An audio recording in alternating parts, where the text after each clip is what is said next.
9 alpinistas muertos, semidesnudos, desfigurados y llenos de radiación. No creo que murieran donde los encontraron. Creo que alguien movió los cuerpos. Espíritus demoníacos del más allá. Si haces algo malo, el Strigoi viene a arrebatarte la vida. Y atroces experimentos para resucitar a los muertos. De repente parpadeó y todos creían que había vuelto a la vida. Estas increíbles historias proceden de la antigua Unión Soviética, de una época de miedo e incertidumbre. Las conjeturas sin hechos probados dan lugar a mistificaciones y mitos. Ocultos tras el telón de acero, estos inquietantes misterios salen a la luz.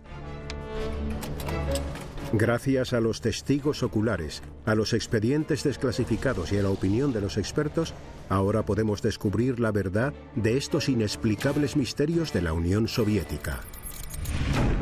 Expedientes X rusos. En la antigua URSS, los controles y la censura eran algo cotidiano. Pero desde la caída del telón de acero, los expedientes de casos inexplicables han comenzado a salir de lo más profundo de los archivos soviéticos. Estos expedientes hablan de fenómenos extraños, monstruosas criaturas y siniestros acontecimientos. Uno de los sucesos más complejos y fascinantes es el llamado Incidente Dyatlov. Incidente Dyatlov. Muerte en las montañas. En enero de 1959, un grupo de 8 hombres y 2 mujeres emprendió una expedición de esquí a las profundidades de los montes Urales. Yuri Kunsevich tenía entonces tan solo 12 años. El líder del grupo era Igor Dyatlov, un alpinista con mucha experiencia. Todos eran estudiantes o antiguos estudiantes de la universidad.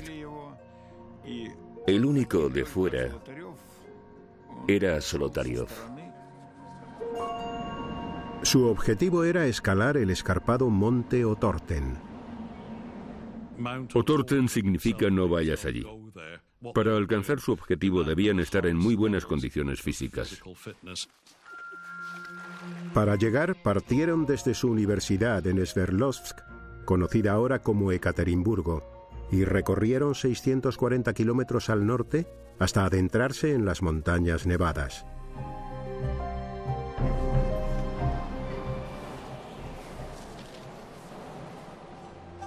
La noche del viernes 30 de enero, Sina Kolmogorova escribió lo siguiente en su diario.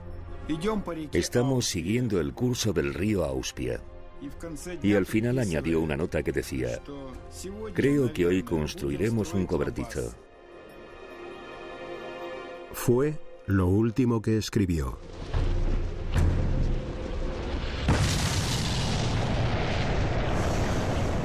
Pronto iba a suceder algo que desencadenaría la muerte de todo el grupo. Aquella noche, a 50 kilómetros de distancia, varios testigos aseguraron ver unas extrañas luces en el cielo. Las esferas se movían despacio y estaban a diferente altura. Tenían pensado enviar un telegrama el día 12 de febrero para avisar de que habían terminado su viaje. Pero no llegó ningún mensaje. Pasan los días y el grupo sigue sin dar señales de vida.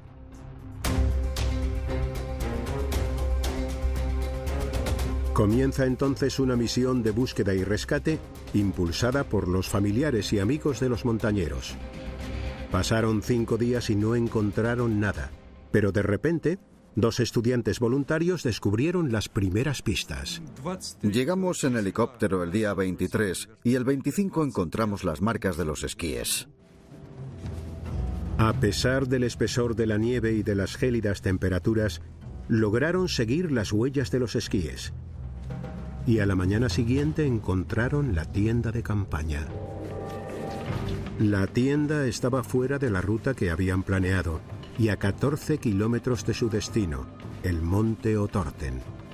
estaba situada en la ladera de una montaña diferente a la que los lugareños llaman Kolatsiaki, la montaña de los muertos. ¿Por qué cambiaron el rumbo? Pero lo más extraño es que la tienda parecía estar rajada desde el interior. Dentro de la tienda estaba toda su ropa de abrigo y se habían dejado incluso las botas. Era muy raro. Salir sin ropa en pleno invierno es un suicidio. Algo les debió de aterrorizar y salieron corriendo. ¿Qué les hizo salir despavoridos?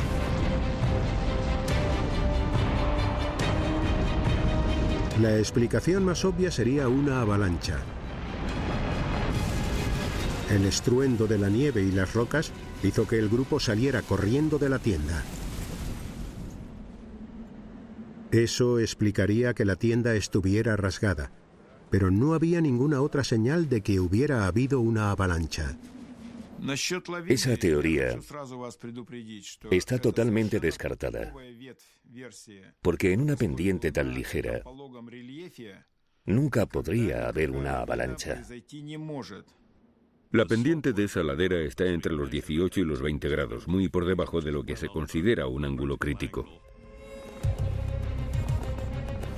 Si no fue una avalancha, fue otra cosa lo que les asustó y les hizo huir, dejando atrás la ropa y todo el equipo.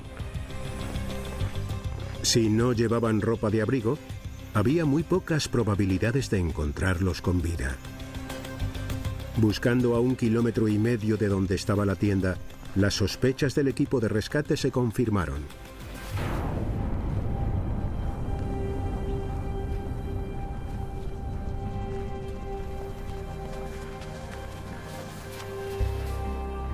Vieron a 2 de los estudiantes cubiertos de nieve. Eran los cuerpos de Dorosenko y Krivonisenko. Estaban uno al lado del otro y llevaban únicamente la ropa interior. Estaban descalzos y no llevaban guantes. No presentaban ninguna señal ni lesiones externas visibles. ¿Se habrían congelado hasta morir? Tras varios días de búsqueda en unas condiciones climáticas brutales, se habían recuperado 5 de los 9 cuerpos, pero ninguno presentaba lesiones que pudieran explicar sus muertes. La autopsia reveló que los 5 alpinistas habían fallecido por hipotermia. Probablemente sufrieron el llamado desnudo paradójico, un estado de confusión y desorientación propio de la hipotermia por el cual el afectado comienza a quitarse la ropa. Pero los rescatadores creían que alguien más había tenido que ver con estas muertes. Por la forma en que estaban colocados los cuerpos, creíamos que alguien los había puesto así intencionadamente. Era como una especie de montaje. Comenzaron a dudar de la investigación oficial, pero las autoridades soviéticas los ignoraron por completo cuando manifestaron su opinión. Tras examinar el informe oficial, los nuevos investigadores destacan una serie de extraños hallazgos del campamento que no acaban de cuadrar. En la tienda se encontraron una serie de objetos que no pertenecían a ningún miembro del grupo. En concreto, eran un bastón de esquí y una linterna. El grupo tenía un detallado inventario del equipo que llevaba, y estos objetos no aparecían en él. ¿De dónde procedían entonces? Significaba que alguien más había estado allí. La propia tienda también era un misterio. Keith analizó con detenimiento las fotos tomadas por los alpinistas y los rescatadores y descubrió que la tienda estaba mal montada. Parecía que la había montado alguien que no tenía mucha idea. Y eso no encaja con una persona experta como Igor Dyatlov. Las observaciones de Keith contradecían los datos oficiales. ¿Quién podía haber montado mal la tienda? El 5 de mayo de 1959, 2 meses después de descubrir los primeros cuerpos, encuentran los 4 restantes. Estaban en un barranco a solo 70 metros de donde encontraron a los primeros alpinistas, pero estaban ocultos bajo una espesa capa de nieve. El hallazgo conmocionó a los rescatadores. Todos presentaban lesiones muy graves. Los traumatismos eran parecidos a los que se sufren en un atropello. En esta foto se ve a Luda encima de una roca junto a un pequeño riachuelo. Le faltaba la lengua y tenía el cartílago de la nariz totalmente aplastado, como si le hubieran dado un golpe en la cara, y el impacto se lo hubiera destrozado. Algunas lesiones podrían ser de los 2 meses posteriores a su muerte, provocadas por animales que buscaban comida. Pero al analizarlas con detenimiento, se descubrieron más anomalías. En lugar de zapatos, Luda tenía los pies envueltos en una tela que pertenecía a los estudiantes que murieron primero. Y lo más extraño es que su chaqueta emitía radiación. Los alpinistas eran civiles. ¿Por qué iba a haber rastros de radiación?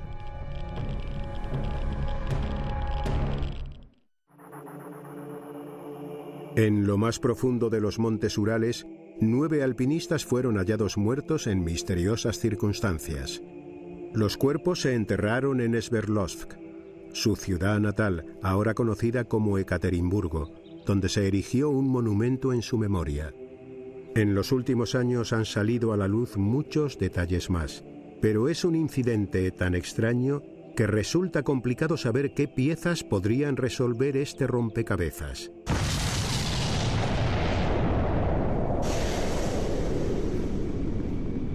Se han planteado innumerables teorías, y la pieza clave han sido aquellas luces que aparecieron en el cielo. Para algunos solo pueden ser una cosa: ovnis. Lev Ivanov lideraba la investigación. Él era policía y hasta que murió estaba convencido de que los ovnis tuvieron algo que ver. Otros investigadores creen que hay una explicación más realista. Para ellos, las luces y las lesiones que presentaban algunos de los cuerpos apuntan a algún tipo de prueba militar.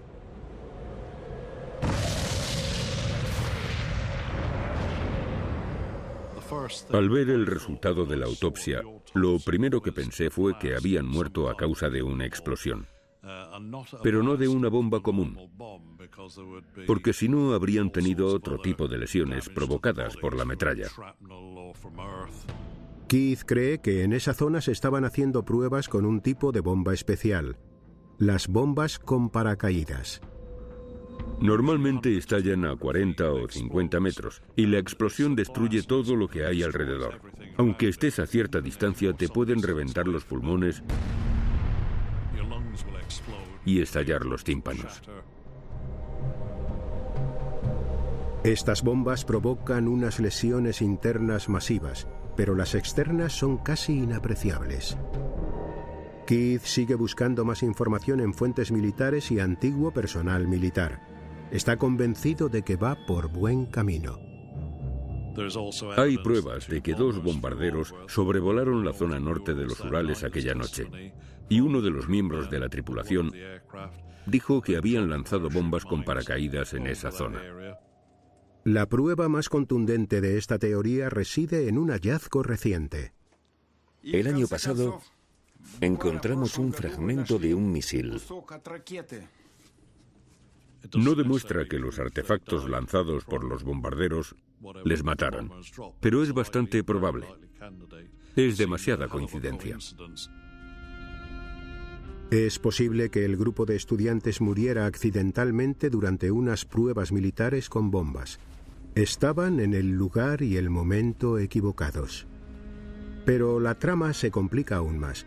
Después de que murieran, ¿es posible que el ejército ruso estuviera involucrado en un encubrimiento a gran escala?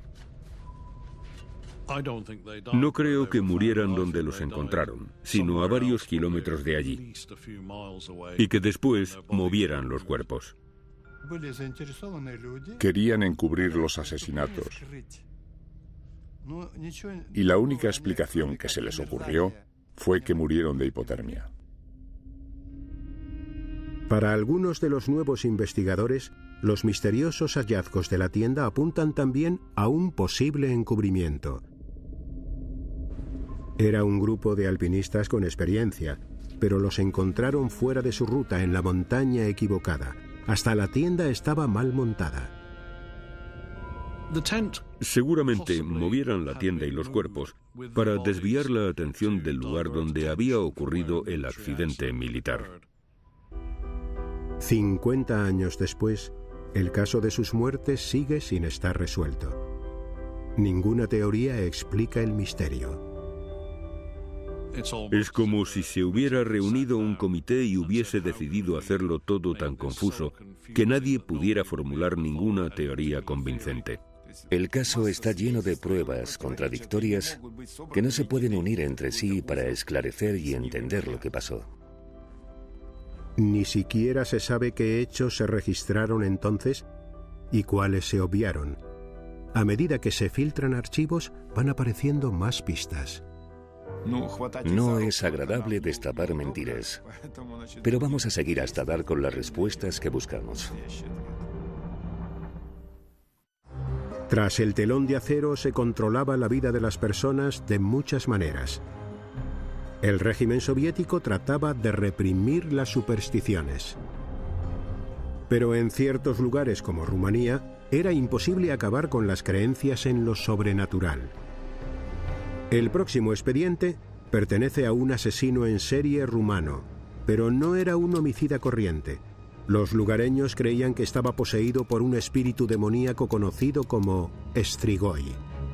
El Strigoi, espíritus demoníacos. 1970, Bucarest, capital de Rumanía.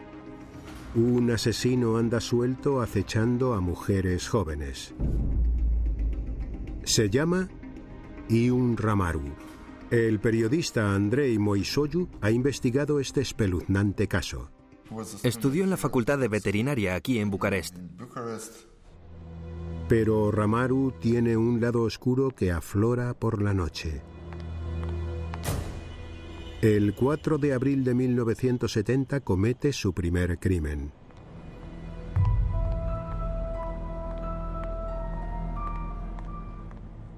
La víctima era una mujer. Le golpeó la cabeza con un objeto contundente.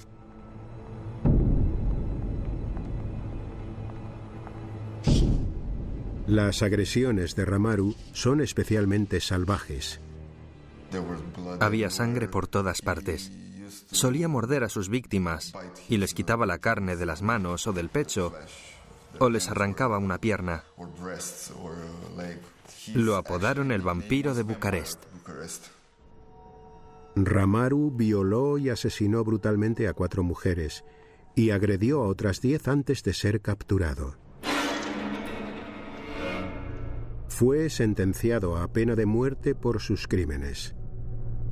Los médicos declararon que sufría problemas mentales, pero los supersticiosos lugareños creían que existía una fuerza que estaba interviniendo.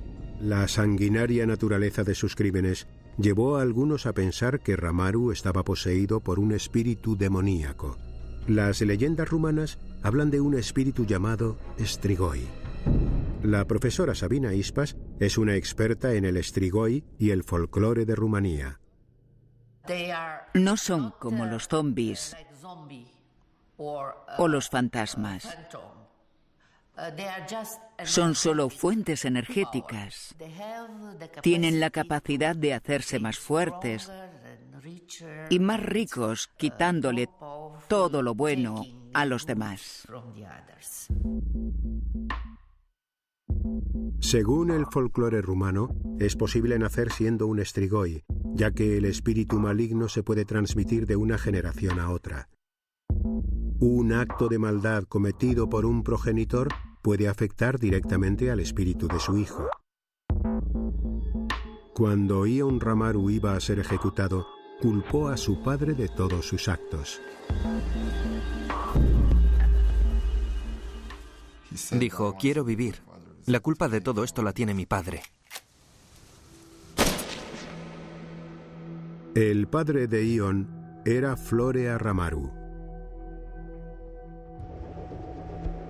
Un año después de la ejecución de su hijo, Florea murió al caer accidentalmente de un tren en marcha. Una investigación reveló unas pruebas espeluznantes.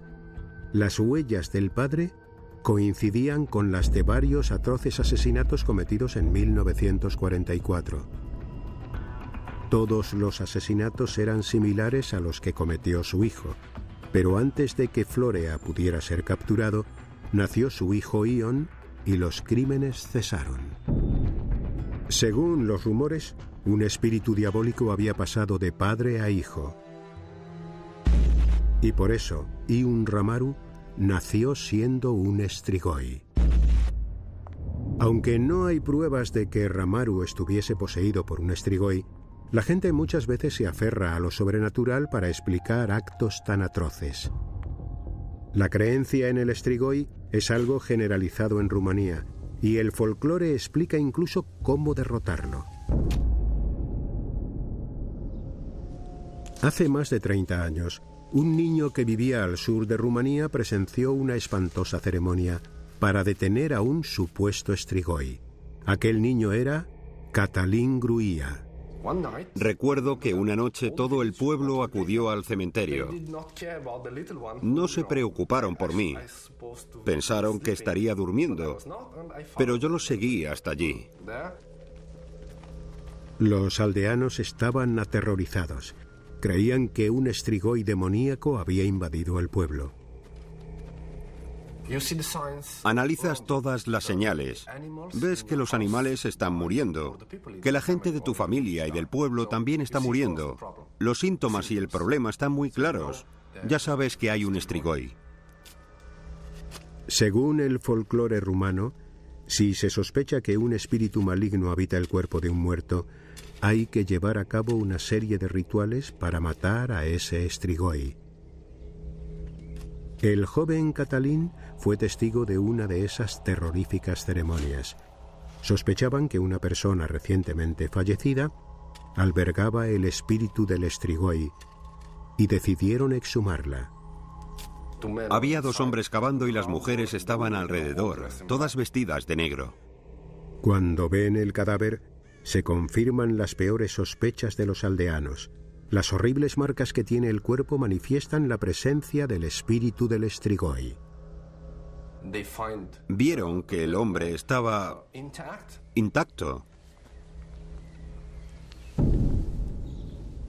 pero tenía un mordisco en la mano, restos de sangre y estaba dado la vuelta. Yo estaba muerto de miedo. Cătălin no recuerda muy bien qué pasó después, pero según el folclore rumano, para matar a un Strigoi hay que utilizar una estaca de madera y ajo. La aterrorizada comunidad tomó medidas desesperadas y rezó para que el ritual para matar al Strigoi hubiera funcionado. La creencia en los poderes de estos espíritus demoníacos data de hace muchos siglos. Algunos investigadores creen que podría tener relación con una catastrófica enfermedad que azotó Europa, la peste negra. Cuando hay una epidemia mortal, la gente se asusta y quiere sentir que tiene el control, que puede hacer algo y puede identificar la causa. Así nacieron las historias relacionadas con el Strigoi, y muchas de ellas se asociaron con el concepto occidental del vampiro. Las pruebas que sirven para identificar a un posible Strigoi tienen que ver con los procesos naturales que sufre un cuerpo al descomponerse. Se ven cosas muy desagradables, como burbujeos y cambios de posición. La cara puede enrojecerse y el cuerpo hincharse. La gente cree que el color rojo alrededor de la boca es sangre de aquellos a los que han mordido, pero se debe al proceso de descomposición del cuerpo. Existen explicaciones racionales que responden a buena parte de las leyendas y supersticiones que rodean al Strigoi, pero eso no impide que la gente siga creyendo en él. Si haces algo malo, el Strigoi viene a arrebatarte la vida. Las supersticiones son la respuesta natural a nuestra forma de ver el mundo.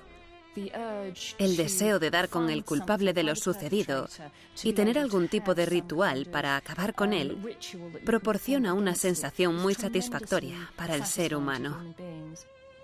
Pero mientras la gente piense que el Strigoi es una amenaza real, se seguirá creyendo en él.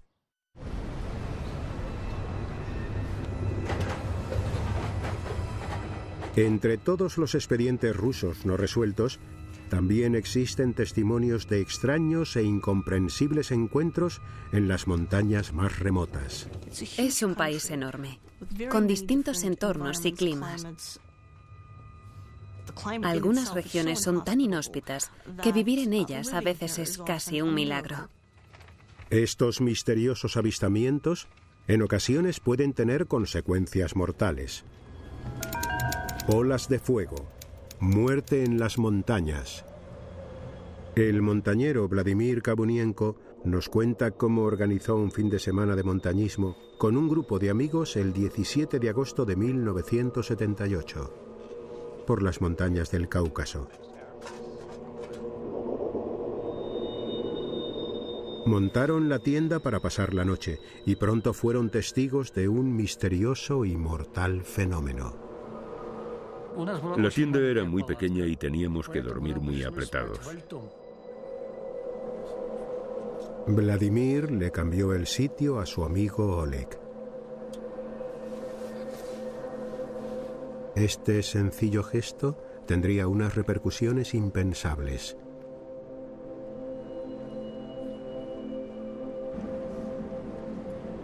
Aquella noche, el tiempo empeoró. Estando solos en la montaña, los escaladores no podían estar preparados para lo que iba a suceder. Vladimir recuerda que alrededor de las 2 de la madrugada, algo aterrador le despertó. Era como una pelota de tenis que brillaba con mucha intensidad.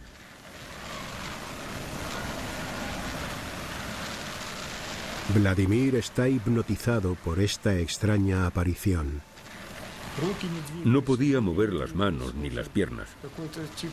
Era como si estuviera paralizado y tenía mucho miedo. Después entró en contacto directo con nosotros. La bola de fuego estaba extremadamente caliente. Atravesó los sacos de dormir y abrasó la piel de los montañeros al tocarlos. Dolía muchísimo. Era como si me estuvieran quemando con un soplete. El olor a carne quemada invadía el ambiente y hacía mucho calor. El calor era tan intenso que ninguno era capaz de moverse. A Oleg, la bola le alcanzó 3 veces. Las quemaduras eran tan intensas que nos dejó la piel y la carne carbonizadas. Vladimir no pudo soportar aquel dolor tan penetrante. Perdí el conocimiento. No entendía qué estaba pasando. Y de repente, igual que había aparecido, la bola de fuego se desvaneció. Los montañeros volvieron a quedarse a oscuras en la soledad de la montaña. En cuanto recobré el sentido, intenté pensar en qué podíamos hacer. Tenía la pierna y otras partes del cuerpo muy quemadas. Aquella bola me había rozado 8 veces. Cuando Vladimir encontró la radio, le dijo a su amigo Víctor que pidiera ayuda. Trataron de despertar a Oleg, que yacía en la puerta de la tienda. Tenía quemaduras muy graves y no se movía.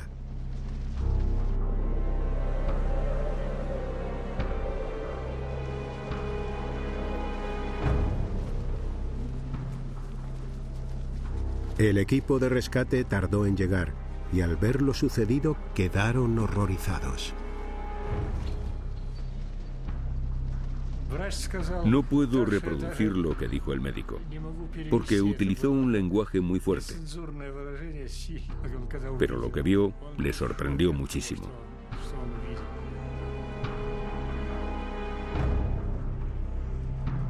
Oleg no tenía pulso. tras varios intentos de reanimación, tuvieron que declarar su muerte. Trasladan a los montañeros al hospital, donde son atendidos por quemaduras graves. Debido a la complejidad de las lesiones, Vladimir cuenta que los tuvieron que operar de urgencia y ponerles varios injertos de piel. Este es uno de ellos. Antes era más grande y llegaba hasta el hueso. ¿Qué fue lo que atacó a los montañeros con tanta brutalidad?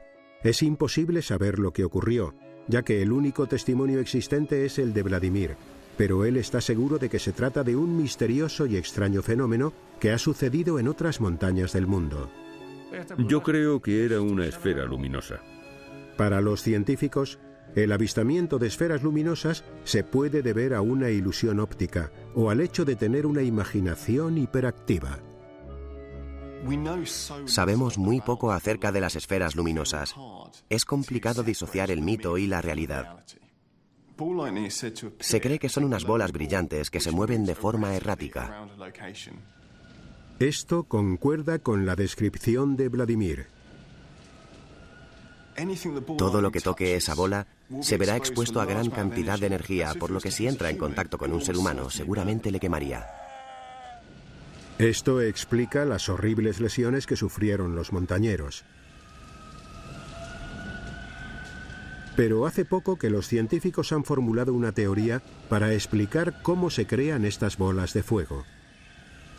Hacen falta dos cosas básicas para que se forme una esfera luminosa: que en la atmósfera haya muchas partículas en suspensión y una fuente de alta energía, como por ejemplo un rayo. Una teoría sostiene que cuando un rayo toca tierra pueden desprenderse fragmentos de suelo. Y esas partículas son las que se convierten en bolas ardientes de plasma. Según esta teoría, se pueden crear esferas luminosas en un laboratorio. Al juntar cera fundida con cerillas quemadas, se crea una fuente de partículas. Esta mezcla se coloca después en un microondas.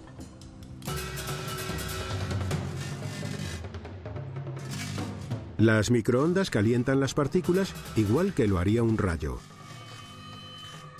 Las partículas se han prendido con la energía del microondas y se ha formado un plasma estable llamado esfera luminosa.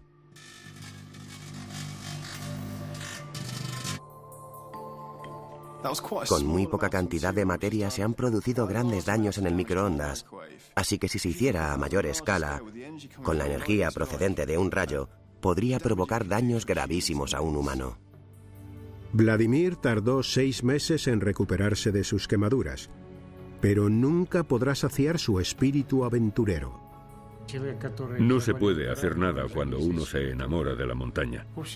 Una vez te ha entrado la locura, ya es imposible curarse.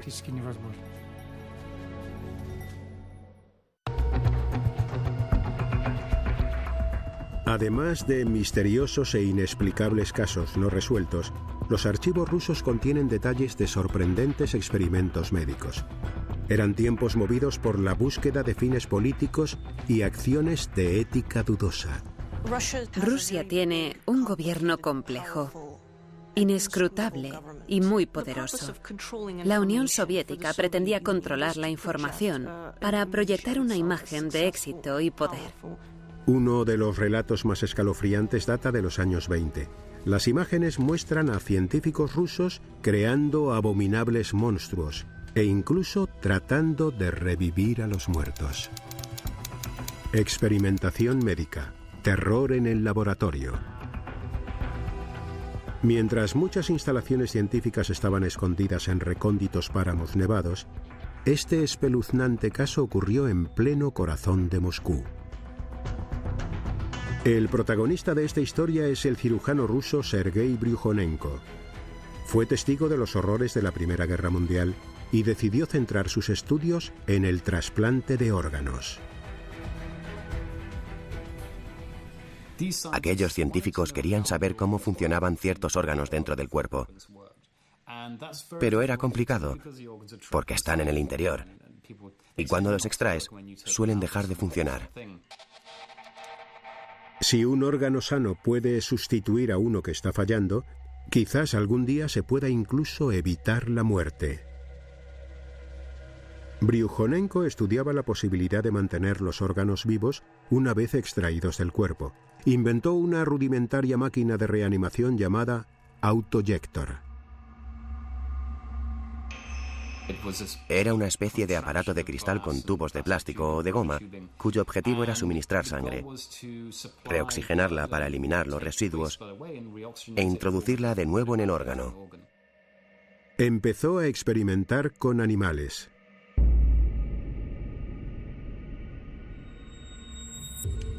Conectando el autoyector a los vasos sanguíneos del corazón de un perro, podía hacer que siguiera latiendo fuera del cuerpo.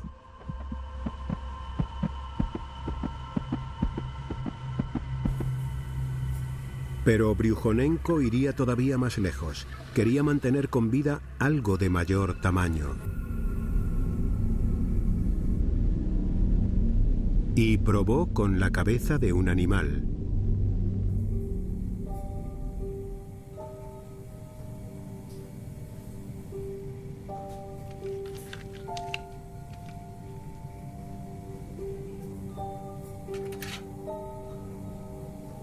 El cirujano ruso Sergei Gliantsev ha estudiado el trabajo de Bryukhanenko con todo detalle.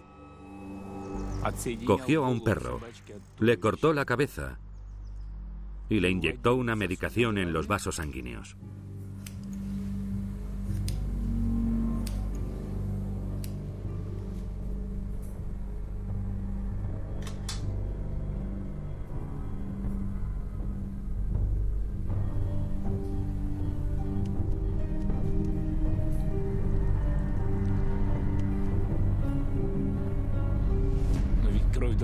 La sangre hay que oxigenarla.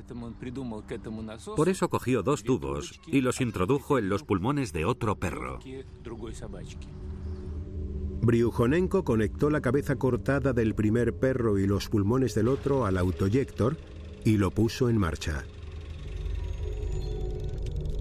La sangre fue recorriendo todo el sistema y los pulmones comenzaron a funcionar.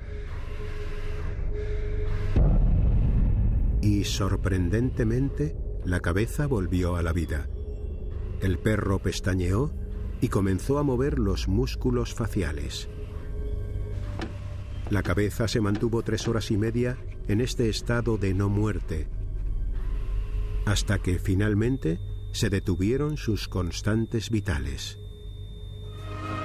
A principios de los años 40 se publicaron varias grabaciones de estos experimentos y pronto se desató una ola de interés por saber qué estaban haciendo los científicos rusos. Aquella cabeza viva, pero separada del cuerpo, sorprendió a todo el mundo, dentro y fuera de la Unión Soviética. Cuando se publicó aquel vídeo y se confirmó que Bryukhanenko era capaz de mantener con vida a esos animales, la gente dejó volar su imaginación y comenzó a pensar que sería fantástico crear una máquina que mantuviera a las personas con vida eternamente. Pero el telón de acero se cerraba sobre la Rusia soviética y ya no llegaban noticias a Occidente. Sin embargo, los experimentos se siguieron haciendo en secreto. Tras el telón de acero, se llevan a cabo espeluznantes experimentos con animales lejos de las miradas de Occidente. En los archivos aparece otro cirujano ruso llamado Vladimir Demikov. Quiere investigar cómo el cerebro controla los órganos y al hacerlo, creó un monstruo.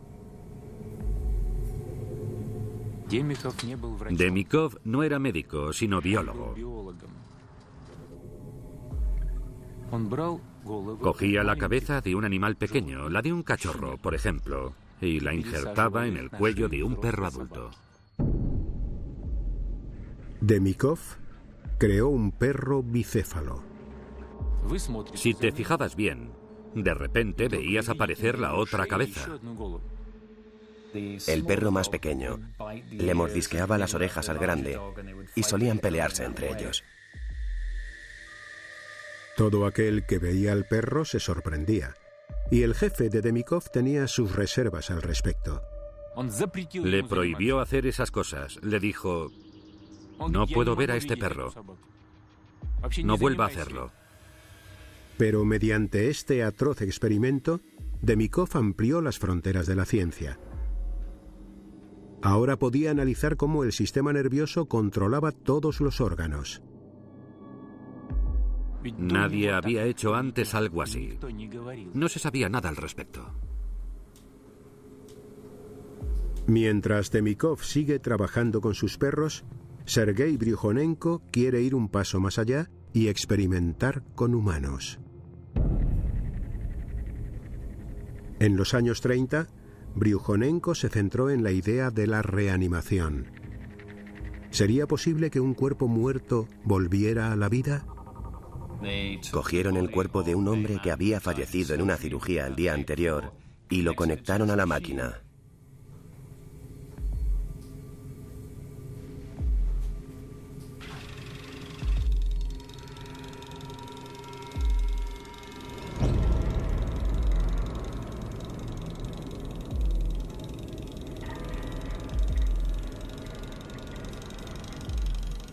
Después de unos 15 minutos, en aquella sala donde únicamente se oía el chasquido de la máquina, el hombre emitió un estertor.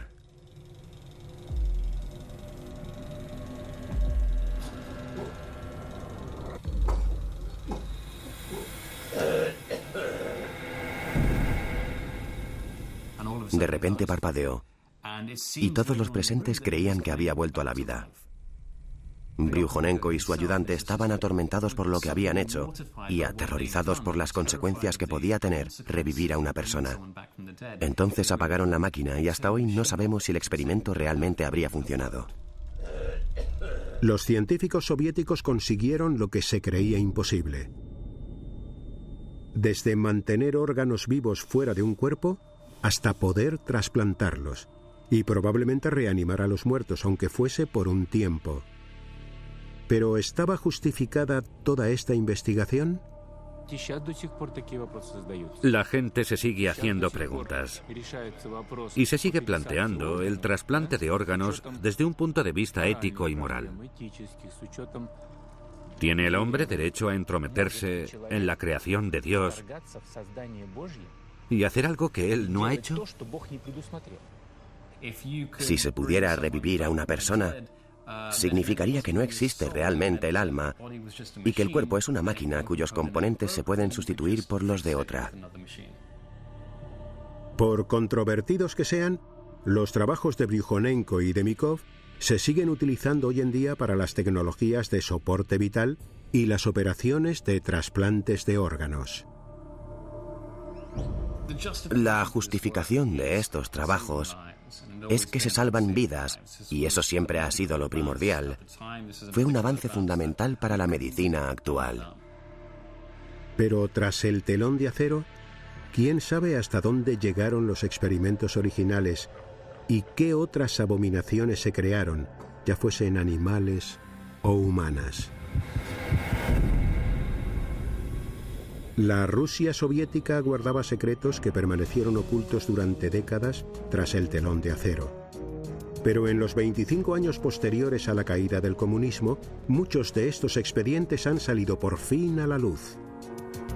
Se ha dado una explicación racional a muchos de estos extraños encuentros y testimonios, pero otros seguirán siendo un misterio, ya que la madre Rusia no revela sus secretos tan fácilmente.